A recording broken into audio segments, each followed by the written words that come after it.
नमस्कार दोस्तों, स्वागत है आप सभी का मेरे YouTube चैनल ज्योतिष एंड अध्यात्म में।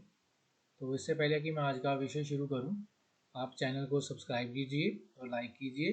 अगर आपको ये वीडियो पसंद आए तो कमेंट बॉक्स में ज़रूर कमेंट कीजिए। तो आइए आज बात करते हैं आज के विषय पे।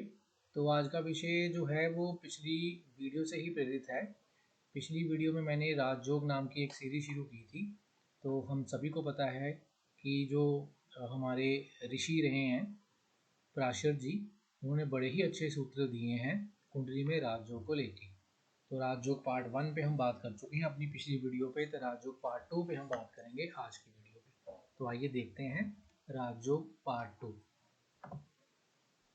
तो पिछली वीडियो में मैंने आपको बताया था कि अगर 10th का लॉर्ड और 9th का लॉर्ड आपस में अगर संबंध बनाएं, रिलेशन बनाएं और इनकी प्लेसमेंट को लेकर हमने चर्चा की थी। तो आज हम दोबारा 10th लॉर्ड को ही लेंगे। आज हम दोबारा 10th लॉर्ड को लेंगे, लेकिन इसका जो रिलेशन है, संबंध है, वो हम देखेंगे 5वें घर के साथ, 5th लॉर्ड के साथ। 5th लॉर्ड, 5th हाउस भी हमारे पास त्रिकोण है। 10th हाउस हमारा करियर का घर है। अगर 10th और 5th में रिलेशन बने, वो रिलेशन म्यूचुअल एक्सचेंज भी हो सकता है घर के स्वामियों का, या ये कंजक्ट करके, युति करके किसी और जगह प्लेसमेंट ले सकते हैं या बैठ सकते हैं। तो प्लेसमेंट के अकॉर्डिंग या इनके रिलेशन के अकॉर्डिंग ही जो ये राजयोग है उसकी स्ट्रेंथ का हमें पता चलेगा। तो अकॉर्डिंग टू पराशरा, जो सेकंड टाइप का राजयोग है वो कब बनेगा? अगर 10th हाउस का लॉर्ड 5th हाउस के लॉर्ड के साथ अगर रिलेशन बनाए। अगर ये रिलेशन कैसा हो? अगर 10th लॉर्ड 10th में ही बैठ जाए, 5th लॉर्ड 5th में ही बैठ जाए, तो राजयोग जो होगा वो स्ट्रॉन्ग होगा। अगर 10th लॉर्ड 5th में बैठ जाए और 5th का लॉर्ड 10th में प्लेस हो जाए, तो ये अति उत्तम होगा, म्यूचुअल एक्सचेंज होगा, तो सबसे स्ट्रॉन्गेस्ट राजयोग होगा। एक और कॉम्बिनेशन बनेगा कि अगर फिफ्थ का लॉर्ड 10th का लॉर्ड दोनों के दोनों या तो 5th में बैठे या दोनों के दोनों 10th में ही कंजक्ट करें, तो ये भी हमारे पास एक कॉम्बिनेशन होगा। तो बेसिकली केंद्रों में जो सबसे शुभ स्थान है वो 10th हाउस है। त्रिकोण में सबसे शुभ स्थान जो है वो 9th हाउस है, लेकिन उसके बाद 5th हाउस आता है, क्योंकि 9th से अगर आप 9th हाउस काउंट करोगे ना तो आपको 5th हाउस ही मिलेगा। भवात भावम का अगर हम प्रिंसिपल लगाएं तो 5th हाउस की भी उतनी ही इंपॉर्टेंस बन जाती है जितनी कि 9th हाउस की बनती है। तो इसलिए 10th और 5th इसके लॉर्ड में जो मैंने रिलेशन बताए, राष्ट्र जी ने कहा कि अगर किसी की कुंडली में भी ऐसा रिलेशन या संबंध बनता है तो वो इंसान गवर्नमेंट सेक्टर के साथ जुड़ सकता है।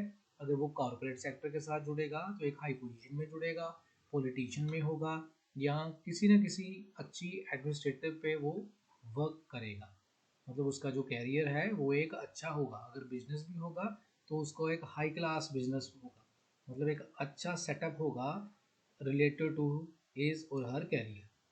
मतलब ऊंची पदवी होगी उसके पास, मतलब ऐश्वर्य की किसी भी चीज़ की कमी नहीं होगी अगर किसी की कुंडली में अगर ऐसा योग मिलता है तो ये तो थी सबसे अच्छी प्लेसमेंट। अगर 5th Lord and 10th Lord इनका आपस में रिलेशन तो हो, लेकिन अगर ये रिलेशन 9th में बन जाए, मतलब 10th और 5th अगर कंजक्ट 9th में करें और भी अच्छा। अगर फर्स्ट में करें तो फर्स्ट हमारे पास त्रिकोण है और केंद्र भी है, ये भी अच्छा फल देगा। तो 9th में भी अगर ये बैठ जाए तो तब भी अच्छा राजयोग है, अगर फर्स्ट में बैठ जाए तब भी अच्छा राजयोग है। इसके अलावा 4th एंड 7th केंद्र स्थान है, अगर ये यहाँ भी कंजक्ट करेंगे तब भी आपको फल मिलेगा, चाहे थोड़ा कम फल मिले एज कम्पेयर टू जो मैंने पहले बताया आपको। तो जितनी भी ये पोजीशंस हैं ये पराशर जी ने बताई हैं कि अगर ऐसा कॉम्बिनेशन मिलता है तो उस पर्सन की जो कुंडली है वो एक अच्छी मानी जाएगी रिलेटेड टू हिज करियर। तो नेक्स्ट, अगर 10th एंड 5th दोबारा अगर इनका कॉम्बिनेशन तीसरे में, छठे में और 11वें में, मतलब त्रिशदाई में अगर बना, तो राजयोग का फल जो फल है वो इतना अच्छा नहीं होगा, एक नॉर्मल सा इसको फल मिलेगा। अगर यही कॉम्बिनेशन दोबारा 6th में, 8th में और 12th में, यानी कि त्रिक हाउसेस में मिले तो इसका फल मिलेगा नहीं। यानी कि किसी पर्सन की कुंडली में अगर 5th और 10th का कॉम्बिनेशन अगर मिलता भी होगा, अगर ये दोनों के दोनों अगर कंजक्ट 6th 8th और 12th हाउस में करके, त्रिक या दुष्ट हाउसेस में करके, तो उसका कोई भी फल नहीं मिलेगा। तो ये कुछ सूत्र थे राजयोग से रिलेटेड दोस्तों, जो मैंने आपको बताए इस वीडियो में। आप अपनी कुंडली निकाल के आप चेक कर सकते हैं कि किसकी कुंडली में ये कॉम्बिनेशन मिल रहा है। तो आइए आगे हम चलते हैं, एक एग्जांपल लेते हैं, एक एग्जांपल के साथ देखेंगे ये कॉम्बिनेशन जो है वो किस तरह से वर्क करता है।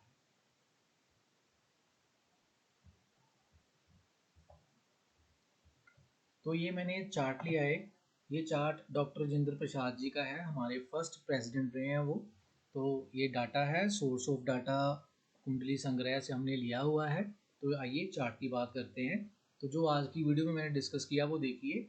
10th हाउस देखिए, इसमें 6th राशि है, 6th राशि जो है वो कन्या है, इसके स्वामी बुध है। और जो 5th हाउस है वहाँ मेष राशि है, स्वामी इसके मंगल हैं। तो ध्यान से देखिए, दोनों के दोनों फर्स्ट हाउस में कंजक्ट कर रहे हैं। तो फर्स्ट हाउस लगन है, फर्स्ट हाउस के जो लॉर्ड है वो बृहस्पति हैं। बड़ी इंपॉर्टेंट चीज़ें देखने वाली, जो बृहस्पति हैं वो खुद 9th हाउस में जाके बैठे हुए हैं। यानी कि 9th हाउस हमारे पास राज्य कृपा का हाउस है। अगर फर्स्ट हाउस का लॉर्ड 9th हाउस में बैठ जाए तो हम कहते हैं कि वो जो पर्सन है ही इज़ वेरी लकी, भाग्यशाली होता है वो। तो वापस आते हैं अपने टॉपिक पे। 6th 10th का लॉर्ड और 5th का लॉर्ड जो है वो कंजक्ट कर रहा है फर्स्ट में, तो राजयोग बना रहा है, जो हमने डिस्कस किया। तो राष्ट्रपति थे ये हमारे, आप देख ही सकते हैं। चाहे वो टाइम ऐसा था स्ट्रगल वाला था, लेकिन इनको जो है वो एक गवर्नमेंट में ऊंची पदवी मिली। इससे ऊंची पदवी तो हमारी कंट्री में कोई हो नहीं सकती जो इनको मिली थी। यानी कि अगर ये कंजक्शन त्रिकोण में या केंद्र स्थान में बनता है तो आदमी जो है वो उसका जो कैरियर है उसको काफ़ी राइज मिलती है, एक हाई प्लेस मिलता है गवर्नमेंट सेक्टर में या अदर सेक्टर्स में, हम देख सकते हैं।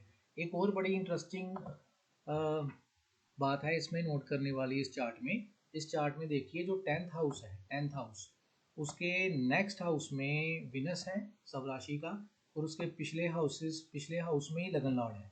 मतलब 9th में भी शुभ प्लैनेट है, 11th में भी शुभ प्लैनेट है। इसका मतलब जो 10th है वो शुभ मध्यस्थव ले रहा है, मतलब शुभता मिल रही है 10th हाउस को दोनों तरफ से। इसलिए इनका जो करियर था इनको बहुत राइज मिला, यानी कि जो इनका राजयोग था उसने 100% रिजल्ट दिया, हम ये मान के चल सकते हैं। Due to the presence of Venus in 11th and Jupiter in 5th। जो 10th हाउस था, कहने का ये भी मतलब है कि अगर 10th हाउस में देखिए राहु बैठ गया, लेकिन उसके आसपास इतनी शुभता है प्रेजेंट है कि राहु ने इस हाउस को, इस हाउस की जो थिंग्स हैं, मैटर्स हैं, इनको और भी ऊंचा उठा दिया। तो ये थी आज की example related to the sutras of Parashara. अगर आपको ये वीडियो अच्छी लगी होगी तो आप इसको कमेंट बॉक्स में लिख के ज़रूर बताइएगा। धन्यवाद।